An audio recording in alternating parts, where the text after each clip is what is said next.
What's up? This is Gilbert Arenas rocking with the 3-Point Conversion Radio. Y'all tune in. Holla at your boy.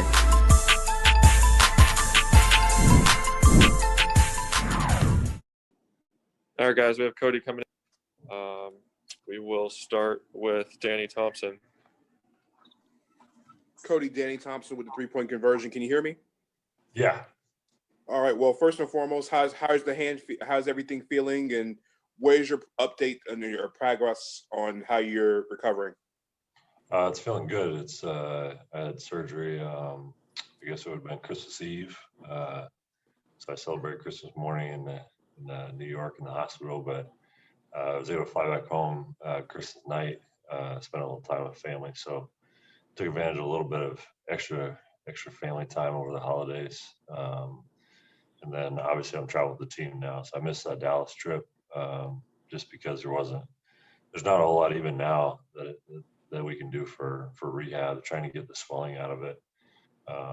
But the reality of it is it's a broken bone, so it's not like a muscle or something else where you can kind of work through it.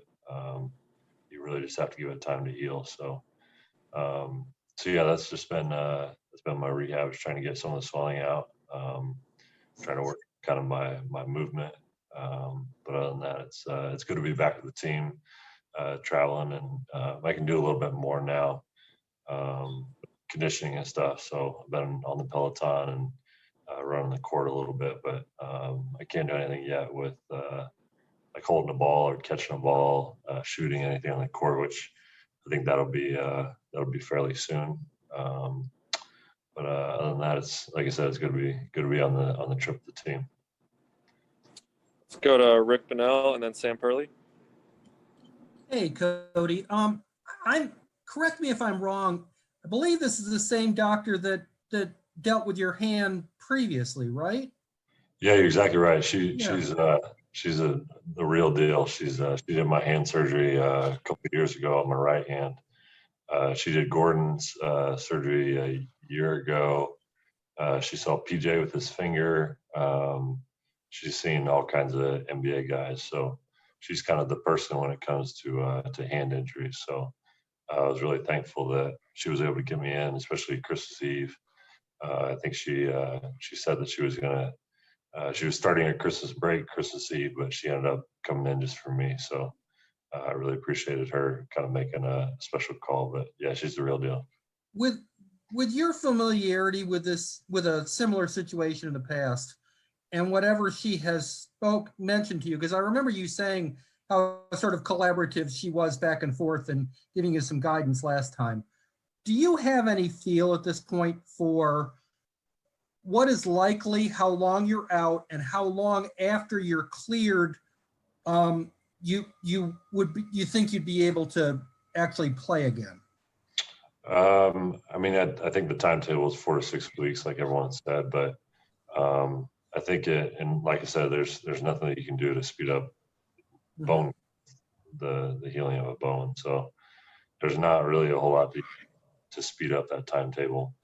I think it will be a little bit easier than last time, because last time it was my right middle finger, and that's exactly what you do to shoot. And just kind of even just that motion of holding your follow through was painful last time around, just because that kind of stretched out those muscles in that bone. This is my left ring finger, so hopefully it'll be a little bit less painful. I think you kind of get to the point where the bone's healed enough where it's just how much pain you can deal with when you first come back. So yeah, hopefully it'll be a little bit easier coming back from this one. This is my left hand. Do you remember when and under what circumstance it happened? Yeah, I was just guarding the post, guarding Drummond in the post, and he did a little spin move.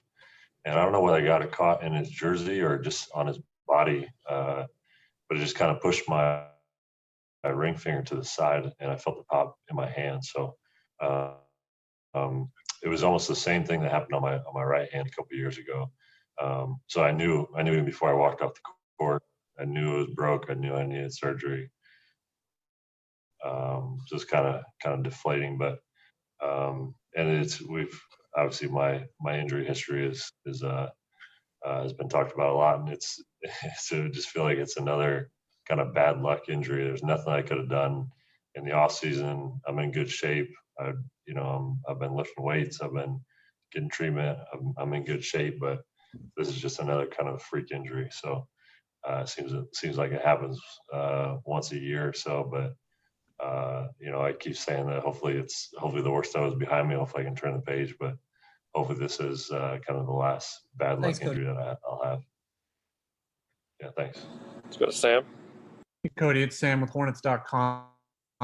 What is kind of your take on how the team has stepped up in your absence, particularly in that front court area with Biz and Miles and PJ getting a little bit more reps at the center and forward positions? Yeah, I think Biz has played really well, especially the other night. Playing against Embiid is always a handful. Playing him 2 nights in a row is tough. 2 games in a row. So he's played well. I think overall the team is still trying to figure out, everyone's role, kind of different lineups, different, who plays well together. So it's the beginning of every season. You're still kind of trying to figure out what works and what doesn't. So there's still a lot of shuffling that will go on.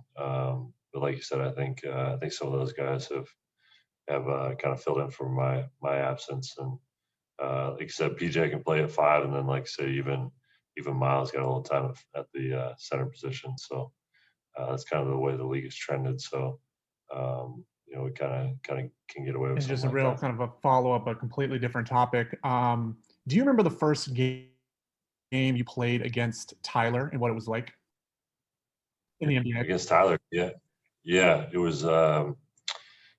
He was in Cleveland, and that's always really fun to play against him. It's pretty unique because we don't get to see each other a whole lot during the year, but the night before we can usually catch up and get dinner.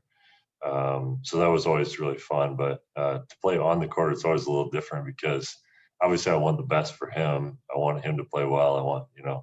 But for a couple nights a year, you kind of have to push that aside and say, all right, let's go at it for a couple hours. So, but it is a lot of fun just because we grew up playing against each other and all that. So I think it's really cool for my parents and my family to kind of see us both out there. How long did it take to go? Last one real quick. How long did it take to go from, okay, this is my brother I'm going against, to, okay, this is a Cleveland Cavaliers player? Did it ever dawn on you, or did it just kind of flip as soon as the whistle?